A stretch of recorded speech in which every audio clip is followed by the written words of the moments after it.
नमस्कार मित्रांनो, माझ्या यूट्यूब फेसबुकच्या पहिल्या ब्लॉगमध्ये सगळ्यांचं मनापासून स्वागत. आज दामिनी आजारी होती, पण मला आज बिभीषण शिंदे सरांच्या हॉटेल दख्खन दरबारच्या उद्घाटनासाठी जायचं होतं. जात असताना मला श्री संत सद्गुरू बाळूमामांच्या मेंढ्या माऊल्यांचं दर्शन झालं. बाळूमामांच्या नावानं चांग भलं असं म्हणत आम्ही पुढं गेल्यानंतर चौसाळा या ठिकाणी पोहोचलो. तिथे गेल्यानंतर श्री स्वामी समर्थ महाराजांचा फोटो घेतला.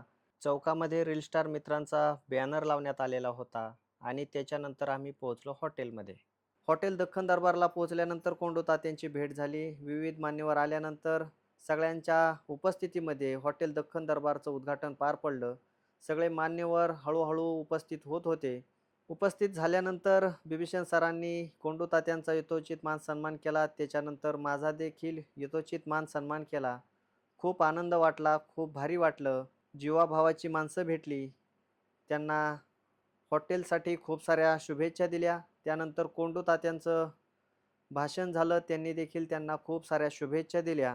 त्यानंतर मला भाषण करण्याची संधी मिळाली. या हॉटेलच्या उद्घाटन प्रसंगी उपस्थित सर्वांचं स्वागत.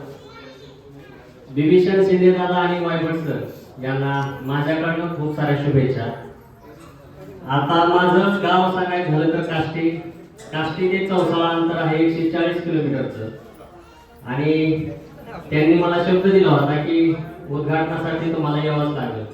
आणि त्यांना सांगितलं होतं की तुम्ही शब्द दिल्यावर मी पाळतो आणि पाळणार. आणि त्या शब्दाचा मान ठेवूनच मी या ठिकाणी उपस्थित झालो. या ठिकाणी बरेच मान्यवर विचार उपस्थित आहात. तुमचं देखील या ठिकाणी खूप सारं स्वागत. आणि सांगायचं असं की सोशल मीडियावरती काम करत असताना सुरुवात केली होती मी, त्यावेळेस खास सपोर्ट केला बिभीषण दादांनी मला. सगळ्यांना सांगतो, त्या व्यक्तीमुळेच आज मला देखील ओळख मिळाली. आज चांगलं काम करतोय सोशल मीडियावरती, केवळ त्या माणसाची कृपा आहे माझ्यावर. आणि त्यांच्यामुळेच मी आज मला ओळख आहे.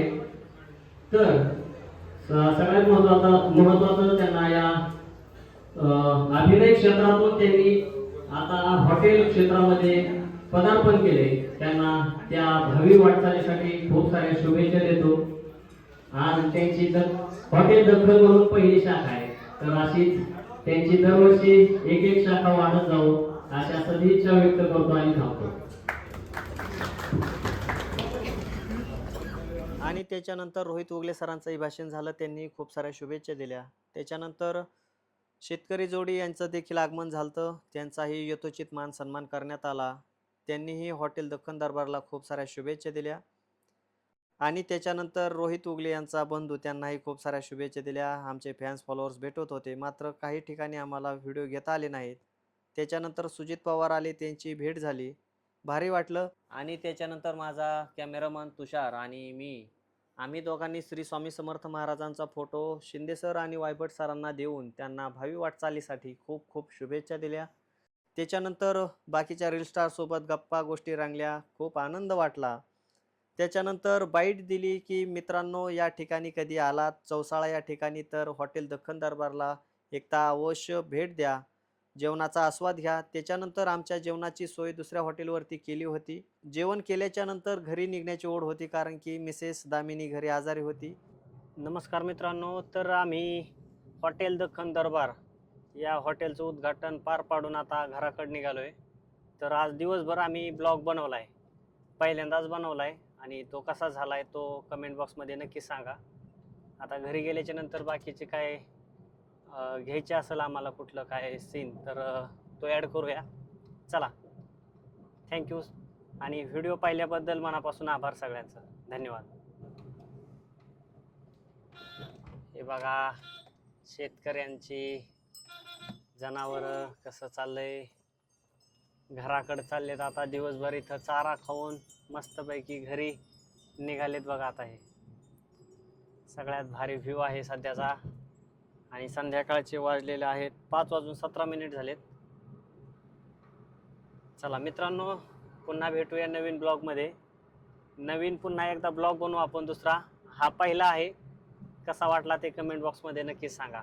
धन्यवाद मित्रांनो. घरी निघालो असताना जामखेड या ठिकाणी माझे मित्र यांची योगायोगाने भेट झाली.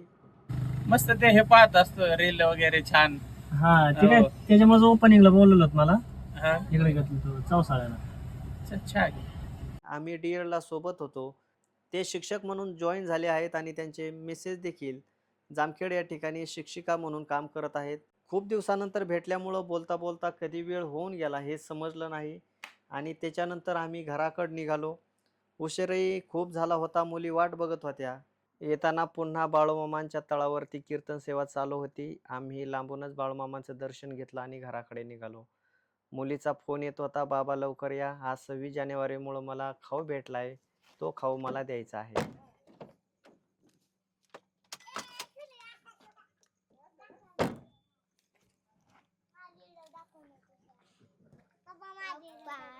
आणि भाषण कोणी केलंय? शिनी भाषण केलं ना? आणि तू चॉकलेट आणली ना मला? बिस्किट आहे? चल दाखव बरं. ए बिस्किट कुठे? हो हो हो हो बिस्किट. हे बिस्किट ना? मग अयो हे बिस्किट ठेवले वय. आयो आयो आणि दीदीने भाषण केलं ना? हा तू केलं भाषण आणि हे खाऊ कोणासाठी ठेवला ह्यो? तुम्ही खाल्ला का? आणि मला हा ठेवला वय.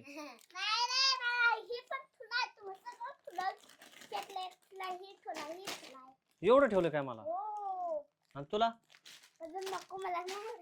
तुला नाही आवडत वय? तुला देऊ खाऊ मग? नाही दिवसभर माझ्या पप्पाला ठेवलंय म्हणती ती. हा तुला दुसरा तिने भाषण केले आणि तुम्हाला खाऊ ठेवल्यामुळे तुला चॉकलेट. हा मम्मीला देऊ का एखादी? देऊ ते आपल्या कॅमेरा मध्ये लागायचोय. हा मला धर मामा तुला. 4 झाले, 1 राहिली आता. हे कोणाला देऊ? मला. हो चांगली चॉकलेट आली. सकाळपासून ती म्हणते माझ्या पप्पाला चॉकलेट, माझ्या पप्पाला बिस्किट, होय. माझ्या पप्पाला चॉकलेट खाऊ का मग? दळून ठेवते कपाटात. अर्धे खाऊ. हे अर्धे घातले. तुला गिफ्ट मिळालेलं नाही व्हय, दाखवलं पप्पाला. काय मिळालं गिफ्ट?